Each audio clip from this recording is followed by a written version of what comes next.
Hello, everyone. This is Al.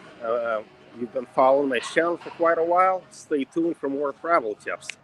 Today, we're going to talk about one thing in particular, the Eureka moment. You know, that moment where you decided that you finally had enough of the United States. Or something happened, like something clicked in your mind, and voila, you just don't want to be there anymore. For me, that decisive moment was when we got like a foot of snow in Denver, Colorado, in late March, I believe. And then all of my neighbors were extremely rude and constantly stressed out with work. All they wanted to talk about was climbing the corporate ladder. And obviously, I did not belong there, and I wonder who the hell did. It seemed like everybody who lived in my building was all about building their career. Nothing else mattered. So I flew to Puerto Vallarta, and there it was already the high season. The weather was not too hot, not too rainy, perfect beach climate. And then it took me only a month later to just get my car, get my affairs in order, get my stuff together, and drive to Mexico, leave Colorado. And by the way, when I was already leaving Colorado in mid-April, I believe that the manager of the building sent the message that we should be ready for yet another blizzard. And that's already mid-spring. Now that's when I knew that I was leaving and never turning back. Now, Keith, in your experience, what are some of the other popular Eureka moments that people like to talk about? Well, I've known quite a few expats to various parts of the world from the United States. Some who went to various countries in Latin America, the Caribbean, others that went to various European countries, some have gone to Asian countries or even India or the Middle East. And obviously, everybody's got to find a place that best suits their own needs. But for example, I knew some fellows that wanted to start a business, an online business, and they didn't have enough money to both pay their bills while living in the United States and start their business. So, in order to make sure they had enough startup capital for their online business, they determined they were going to move somewhere where the cost of living was very low, so they would not have a very high overhead as far as personal expenses, and then they could build up their business from there. And then they moved to India, and now they have a successful international publishing company that they developed entirely online while living in India as expats. I also have known people that wanted to move to other countries for the sake of health. For instance, in the United States, pollution is very high. It's a highly industrialized society, very car dependent, and many people have moved to other places for health reasons. I knew one fellow who moved to a South Asian country because he had asthma, and they found that by living in Thailand, his asthma actually improved. That was something he discovered entirely by accident. He just happened to go to Thailand on vacation, and while he was there, he noticed he had fewer problems as far as his asthmatic condition. Some people are more interested in uh, personal freedom. For instance, I knew one fellow who moved to a Latin American country because he was just tired of the nanny state that we find in the United States. For instance, in some jurisdictions in the United States, if you walk down the street and you've got a beer, you can be fined or even arrested for that. In some countries, that would be laughable. And I knew one fellow who moved to Mexico in order to get away from that kind of stuff. Uh, there are some people who find the political culture of the United States, I mean, whatever their personal beliefs about politics, they find the political culture of the United States to be very toxic, where there's constant argumentation going on, and constant backbiting and feuds between political groups, and decided they wanted to go to a country where that kind of thing is less pervasive, where there's less political divisiveness. There are some people who are interested in the um, lifestyle opportunities that you have in some countries. For instance, I know one fellow who likes surfing, and he wants to be able to surf year round. And to do that, you've got to be able to be in a country where the climate is warm enough where you can go to the beach year round. And for that reason, he moved to a Central American country, Costa Rica. Um, I've known other people that were more interested in the tax benefits that you have in living in other countries. There are some countries where if you're going to pay lower taxes than if you are in the United States. and they might find another country to live in for that reason. Um, and it's so there's all kinds of reasons that people can identify about why they want to move to another place. But for most people who are become expats, there is a eureka moment. There is a moment where they decide this is what I'm going to get out of relocating to another environment. I knew one fellow who relocated to an Eastern European country just because he loved the culture there. He went to visit that on vacation and decided that's where he wanted to be, and he relocated to that location. And there, it doesn't matter where it is you want to go. It's more a matter of what's right for you. There are some people who want to live, for example, in a tropical climate. There are some people who don't like hot weather. They want to live somewhere where it's a little bit cooler. But you can do that as an expat. So these are just a few examples of people I've known who've been able to relocate somewhere that's more suitable for their own needs and lifestyle interests. But is there some commonality, some common thread, bottom line? What is it money? Is it climate? Is it personality preference? What do all these people have in common when it comes down to their eureka moment? Is there some kind of something in particular? The commonality is that they realize that somewhere else offers them a better opportunity than what they're getting in the United States. Now that can vary. It can be health, it can be economic opportunities, it can be cost of living, it can be culture, it can be climate. There's a lot of different things, but I think that there's a lot of people who have come to the realization that there are many things about living in the United States that are indeed counterproductive, that are toxic. Some people do not like the as I said, the political culture, the crime in the United States, for example, the school shootings and things of that nature. Some people want to go to a country where there's fewer guns and fewer weapons and less violence, which is entirely understandable. Particularly if they have children, they want to raise their children in another country. For instance, I knew one fellow who became an expat to Singapore because he wanted to live in a country where his children were going to get a good education. He thought the public school systems in Singapore were better. He wanted his kids to live in a place where there's lower crime. They have no crime in Singapore. He also wanted his kids to grow up learning to speak Chinese, learning to speak the Chinese language, because China is becoming such an important part of the world economy and as a rising world power.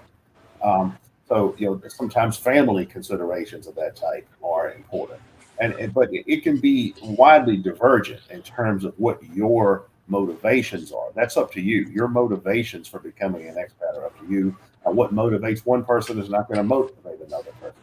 I mentioned the fellow who wants to go surfing 24/7. Some people could care less about surfing, but they may have some other motivation for becoming an expat. It could be health, it could be economics, it could be living costs, it could be educational opportunities. Now, but usually there's some core reason why someone wants to become an expat. And that's the thing to do when you're thinking about becoming an expat. Identify that core reason. What is it about becoming an expat that is most important to you? The single most important reason why you would want to relocate to another nation. And whatever that reason is going to vary. But once you've identified that core reason, you'll find that a lot of other things start falling into place about what opportunities are available and where the best place to relocate might be. Yeah, I would guess for a lot of people the reason comes down to money. Other countries are more affordable, personal relationships, climate. You've got to see what works for you, what matters most to you. But clearly, the U.S. is not giving such a great deal to so many people who work online now. A lot of people just don't have enough of a reason to stay. And I'm thinking part of it comes down to faltering social connections. In America, we're pretty isolated. We're lacking human contact. And people find that, find communities, find romantic relationships, find whatever kind of an interpersonal connectivity that is just so hard to come by in this day and age in America. Yeah, and there's a lot of other factors as far as basic amenities. One is transportation. The United States is an extremely car dependent culture, and public transportation systems in the United States just really aren't what they need to be for a developed country. And some people have found that in other countries, they have much better public transportation and that it's much easier to simply get around and get where you need to go without being car dependent. Some places, for example, in the Netherlands, people like to ride bicycles. You see almost as many bicycles in the Netherlands as cars. Right, that's not for everyone. Or the Japan is the same way, but that's not for everyone. Other places have much better public transportation systems as far as trains, buses, all of these kinds of transportation-related services that we lack in the United States. So some people are find that to be very appealing. Now, it's not necessarily the case that somebody's going to relocate to another country just so they can ride the train rather than drive a car. But it is one of the factors that you have to consider, and it's one of those many things that enter into the kind of decision-making processes that people use when they decide to become an expatriate. It's a whole lifestyle change. It's not about just taking a train. It's about living in a place where you're not so dependent on a car. And what's a car but a symbol of American individualism? That we in America prefer cars to public transport because we are an individualistic society. Maybe a lot of people are just getting tired of this, and they want to be less isolated, less self-centered, less focused on their personal bottom line. It's not something in particular. I think it's a holistic change in attitude, change in perspective, the desire to see things differently and to live differently. Yeah, and it's about finding what your orientation is towards when it comes to what kind of lifestyle preferences you actually have. A lot of people will decide to become an expat after visiting some other place and deciding they want to relocate there when they had previously never given a thought to being an expat. But then they may say, "Oh, here is so much better," or "I like what's going on here so much better," or these particular amenities, or these features of the culture, or these opportunities are so much better. And that's ultimately becomes what is the Eureka moment for many people when they decide they want to relocate. Um, I knew one fellow who went to Mexico just to visit and decided he wanted to live there, and he did. He within a matter of a couple of months, he had already relocated to Mexico. So Yeah, sounds like my experience too. yeah, well, I've known that quite a few people have had comparable experiences. Yeah, it's just about deciding what's best for you, and that's going to vary from person to person. What somebody else wants may not be what you want, and that's okay. And what we hear a lot is that there's just something toxic about the American culture. That once you leave the U.S. and you have a little bit of experience living abroad, gosh, you just don't want to go back to the U.S. It seems like I don't know what it is. Well, why do we hear this about the toxicity of the American political climate, or is it the way of interaction, the way of living? What's that about? Well, I knew one fellow who was actually from the Caribbean originally and had spent a lot of time in the United States. And he said he was always amazed by the cultural environment in the United States in terms of how inhospitable and how rude people are. He was talking about how of all the countries he visited, and he'd lived in the Caribbean, he'd lived in Europe, he'd lived in Africa. He said that of all the cultures he visited, he'd never come across any culture where people were more aggressive, ruder. For example, let's take a cultural phenomenon like road rage.